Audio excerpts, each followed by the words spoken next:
a bid, you threw it out. And so it always bothered me.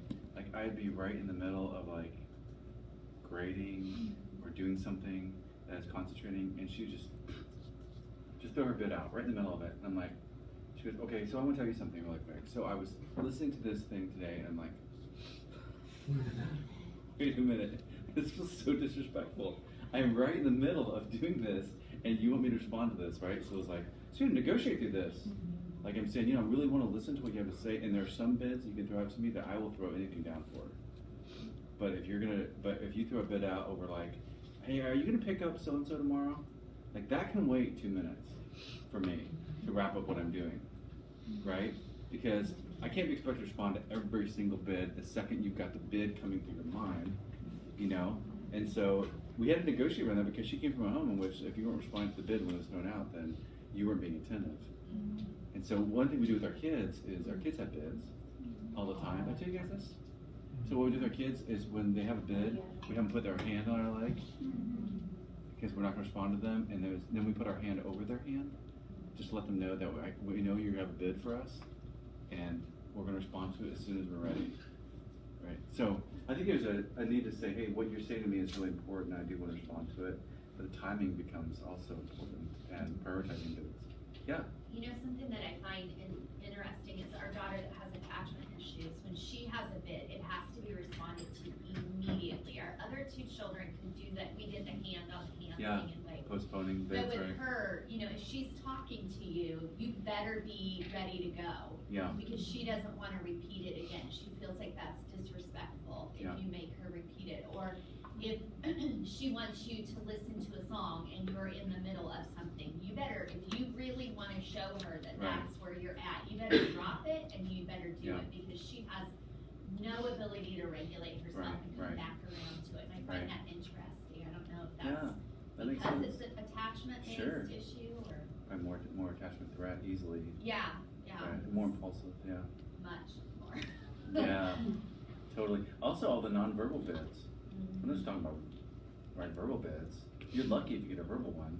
Yeah. It's the nonverbal ones that you miss. You know, like I'm walking in and my wife is looking down and I'm skipping by her. Like didn't even see that. You know, it's like pausing and to explore the nonverbal bids for a response. Yeah. Okay. Let me finish. Next slide, you can see this idea of attunement is really the mechanism that my graduate student Dan Yoshimoto discovered is the basis for building trust. And attunement stands for this acronym of awareness of the other person's emotion, turning toward the emotion, tolerance of two different viewpoints, going for understanding the partner, responding non-defensively, and responding with empathy. It's really good. The discovery in the research is that betrayal and distrust are not related to each other very strongly. In other words, betrayal is not the same as distrust. And we usually think of it as related. But the atom of betrayal is not just turning away, from my wife's sadness in that moment, but doing what Cal Rustbalt called a CL alt. And you can see that on the third line. And what that means is I not only turn away from her sadness, but I think to myself, I can do better. Who needs this crap? I'm always dealing with her negativity. I can do better. Carol Rustbalt spent 3 decades studying this variable, CL alt. Because once you start, it stands for comparison level for alternatives. And once you start thinking that you can do better, then you begin a cascade of not committing to the relationship, of trashing your partner instead of cherishing your partner, of building resentment rather than gratitude, of lower investment in the relationship, less dependency for getting your needs met, not sacrificing for the relationship, and escalating conflict so it becomes an absorbing state. No exit strategies. Exit strategies undermine all the work, right?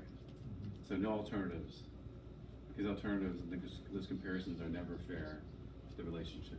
So Okay, I'm gonna give you guys like a 5-minute break, and then we're gonna go in the sound marital house.